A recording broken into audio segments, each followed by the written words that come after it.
Chris Bishop. Mr Speaker, the confected outrage by the Labor Party in the debate this afternoon has been tragic and hilarious. Now, you expect the confected outrage from the Green Party. Barely a day goes by when Russell Norman's not in a state of high dudgeon down in this House accusing the government of being the most corrupt in New Zealand history, everything like that. But we do expect a little bit better from the Labor Party. And I've got to say, the confected outrage is tragic and hilarious. To be lectured on this side of the House, Mr Speaker, by a party that engaged in scurrilous actions when it was in government is hilarious. This is the party that sent taxpayer-funded spin doctors to Melbourne in Australia to dig for dirt on John Key in 2007. And Annette King spent 5 minutes of her speech talking about how taxpayer-funded spin doctors are terrible. That is exactly what Labor did. Annette King decried people in the government talking to bloggers.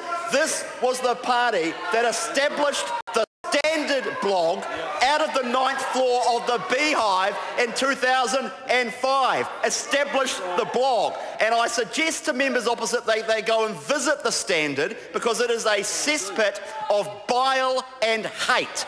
Bile and hate, and it was run by David Cunliffe's campaign manager, who set up the secret trust for him. So it is an absolute cesspit. So, you know, and they established it over on that side of the House. And we were lectured by leaks, by a party that has Phil Goff in it, who took a secret, confidential Ministry of Foreign Affairs memo and leaked it in 2004 to try and embarrass Don Brash. And just 2 days ago, Phil Goff leaked another secret document and secret report in an attempt to gain political advantage. So to be lectured by the guys on the other side about scurrilous behaviour, ladies and gentlemen, is just ridiculous. And I predict the overblown hyperbole of the opposition will be seen for what it is, because it continues a trend of the last 6 years, which is that the Labor Party and the Green Party opposite focus on what they think is important and what matters to them, and not what matters to New Zealand. So let's talk about what matters to New Zealand, because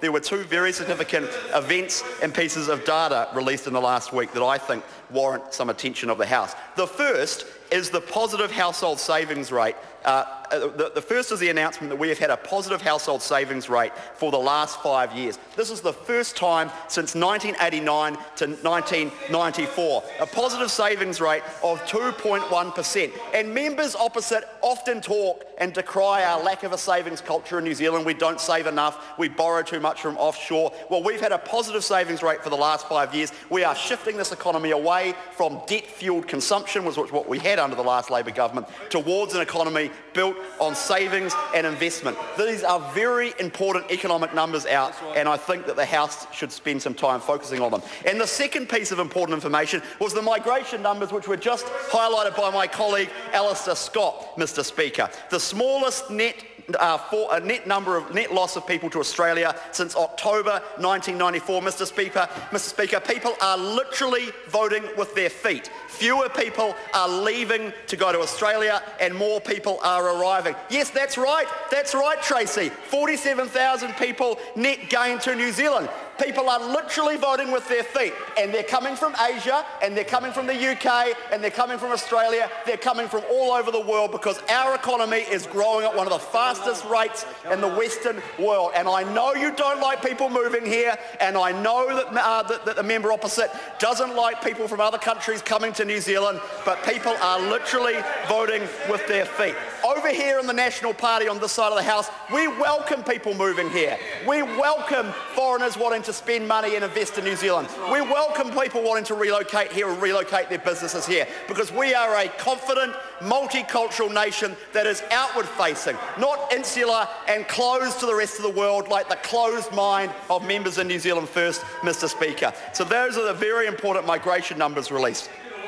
In my area of Lower Hutt, Mr Speaker, we are focused on improving the innovation in our economy, and that is a key part of the government's economic plan to make sure that this country continues to drive our economy forward. We've got some fantastic businesses in Lower Hutt, Mr Speaker, like Petronic, like Techron, like Laban and Litho, and this is a government that is making a record investment in research and development, Mr Speaker, so that we can get our economy going forward and continuing to grow at one of the fastest rates in the Western world. Thank you very much.